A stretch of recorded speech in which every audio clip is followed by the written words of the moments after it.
I am scared for my life right now, but there's nowhere I can go. Stop. Let's rewind.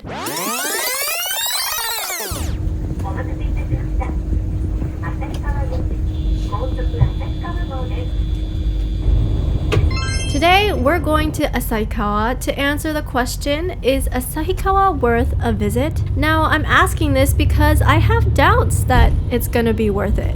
Asahikawa is really out of the way. 2.5 hours by bus from Sapporo, and it's not en route to anywhere else that I want to go. In a couple days, I'm planning to go back to Sapporo using this same bus route. Also, I visited Asahikawa 6 years ago in the summer, and it was really boring. But lots of people recommend it in a winter in Hokkaido itinerary, so I'm checking it out, and hopefully it will help you decide if it's worth it to go to Asahikawa. But first, we gotta lug a big fat suitcase through snow. Alright, 8 blocks. Here we go. This bag has been through a lot. With a population of over 300,000, Asahikawa is the second largest city in Hokkaido after Sapporo. It has a small town kind of feel, with the radio blaring from loudspeakers downtown, making me feel as if I'm in my parents' living room. There's a nice pedestrian walk through town, and the absence of cars results in a chilled, unrushed vibe. It's a perfect place to admire ice sculptures unhurriedly, which is perfect because it is one of 2 venues for the Asahikawa Winter Festival. The Asahikawa Winter Festival is only 5 days long and happens concurrently with the much more well-known Sapporo Snow Festival. It consists of 2 venues, the ice sculpture venue Heiwadori, where you can get up close and admire all the details of almost 1 kilometer of ice sculptures, the main venue Asahibashi. Here you will find food stalls, snow sculptures, and a variety of entertainment options.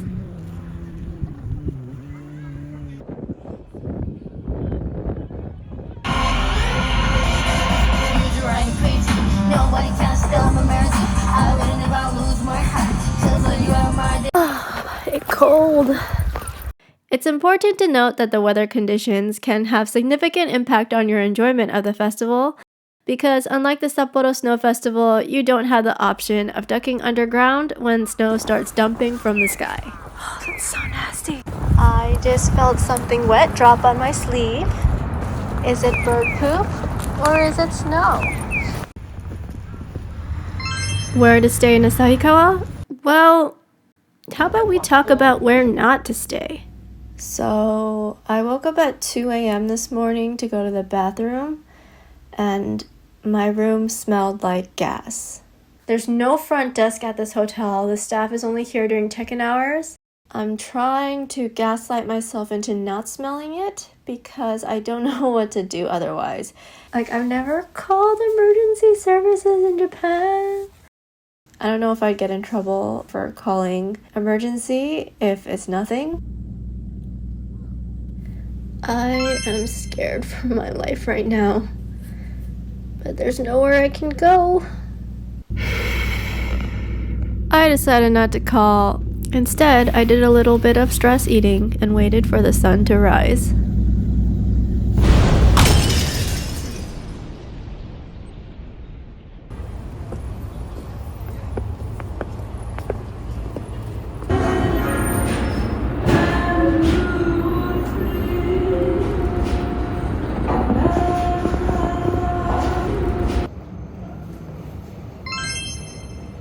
My original plan had been to stay at that hotel for 3 days, but for my sanity, I knew I couldn't stay another night. It was really hard to find hotels online. Because of the festival, pretty much everything was booked out.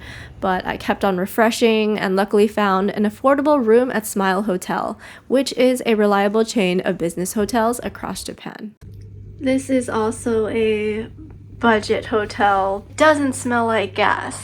Bathroom looks very much the same. Pajamas. Bedside controls. As you can see, the appliances are pretty old. But not having to worry about the hotel exploding is priceless. When check-in hours came around again, I was able to ask the manager guy about the smell, and he said a lot of people have been complaining about it.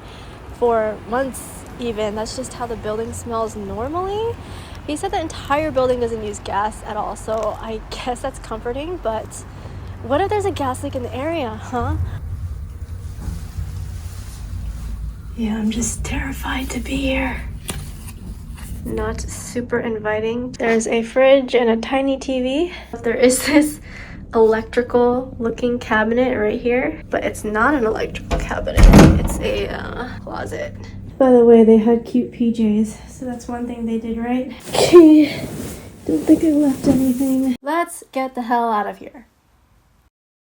So after spending twice the amount of money I planned to on hotels, it's time for the big question. Is going to Asahikawa worth it? Beautiful day. On paper, Sapporo has everything Asahikawa does. Food, a much more famous festival, nice public parks, wide rivers, and snow.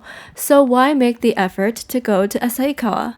Despite my doubts, I think Asahikawa in the winter was well worth my time. Asahikawa's ice sculptures are far more detailed and captivating, a superior experience to that of Sapporo's. Asahikawa's snow sculptures were also very distinct. Its big snow sculpture is extraordinarily massive in scale, the biggest I've seen. I can't believe they built this thing for a mere 5-day festival. It's like a play structure, stage, and a castle all wrapped up in one.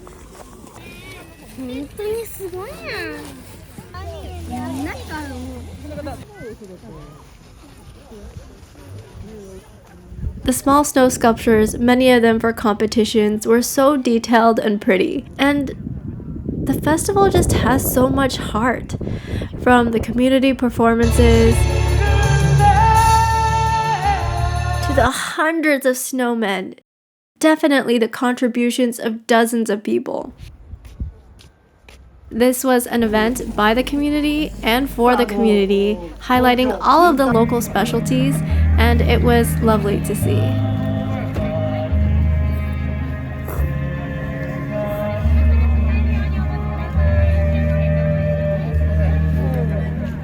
They were handing out these bags. Let's see what's inside later. Asahikawa doesn't have too much going on, to be honest, but I surprisingly had a lot of fun wandering and exploring.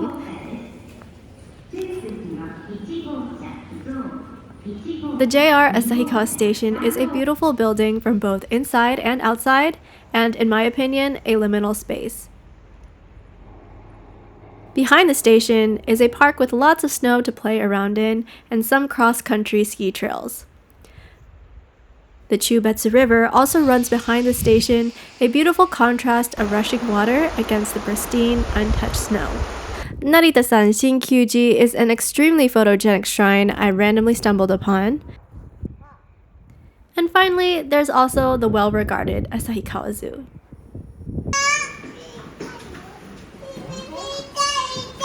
I managed to find another hotel for my last night here, and I'm feeling pretty good about this one.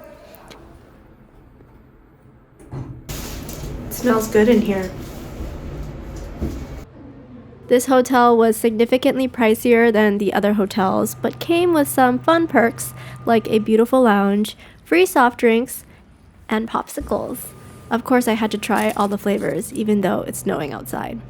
It also came with a nice view of the station and Aeon Mall. The station! Train otaku will really enjoy this hotel because it has a great view of the platform. Welcome to the room.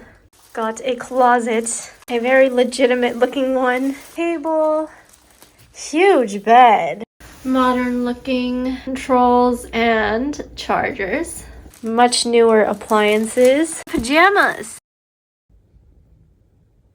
Quite spacious. That's what that looks like. DHC. And here are the controls. Oh, this one's new. The other hotel didn't have seat warmers.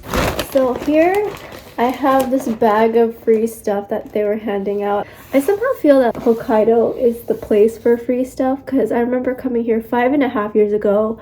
I was walking along Odori Park in Sapporo and they were just handing out free drinks. Amazake, that was the first time I tried amazake. and free like corn soup. This past week at the Sapporo festival, they were handing out free monster drinks, which is gross. Like, I wouldn't go for that, but it's exciting to get a full-size free drink. Let's see what's inside. Okay, so first off, a bunch of ads, like local restaurants and stuff. I saw this one at the mall. It looks super good. I didn't get a chance to try it out, but the mall food is actually incredible. Toss it. What is this? Mysterious looking envelope. Inside, another ad for yakiniku. Oh, it's a coupon. Gyukaku! It's a Gyukaku coupon. It looks like it has to be the Asahikawa one. Toss! Or maybe someone else can use it. Okay, I won't put it in the trash. Put it right there. I got soup. Mame no pataju. Okay, that's fun though. I would try it. Tissues with ads on them. Always get these. Kairo. Oh my goodness, yes. This is so helpful when it's cold. In case you don't know what this is, because if you live in a warm climate, like myself, it's a hand warmer. You tear it open, it's like activated by oxygen and it heats up. That's very thoughtful, dramatic communication. Snacks. Yay! In a can too. Very fancy looking for potato chips. Oh yes, another one. Thank you, Life Produce. And got some sea salt. Steak Munieru. Okay, more tissues. A yogurt drink. I haven't tried this before, but now I can. For free. So exciting. Alright, a bunch more ads for a tulip garden. I love flowers, and the gardens here are so well done. Like, look at that. That is so pretty. If I were in the area, I would totally want to come. Here's another ad for a garden. I knew about this one. There's some place in Hokkaido that's famous for Shibazakura, which is this pink carpet type flower, like mox phlox or something. I think that's what it's called. And I actually wanted to come out here last year, but I calculated it. Like, not only take a flight from Tokyo, but also rent a car, and like everything is just like too much of a hassle. It'd be like $600-700 to see a beautiful pink hill, which I kind of still want to see. Maybe one day in the future. It just, at that time, it seemed like too much money, but maybe one day I'll come here. Lastly, I get this. It's a family size ochazuke pack. I don't think I can eat this by myself, but maybe I can gift it. That's fine. I like it. I would have totally eaten it if I had the chance. Yay! Snacks. Flowers. I'm happy. I love free stuff. Time to go out one last time.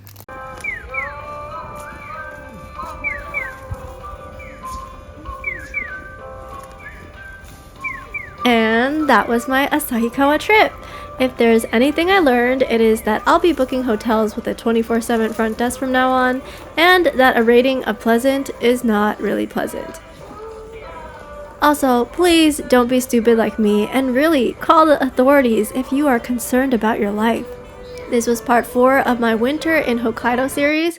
Coming up next is the Cherry Blossom chapter, which I am super excited for, and if that sounds interesting to you, please subscribe. To my dear fellow citizens of the Earth in the Northern Hemisphere, stay strong during the rest of winter.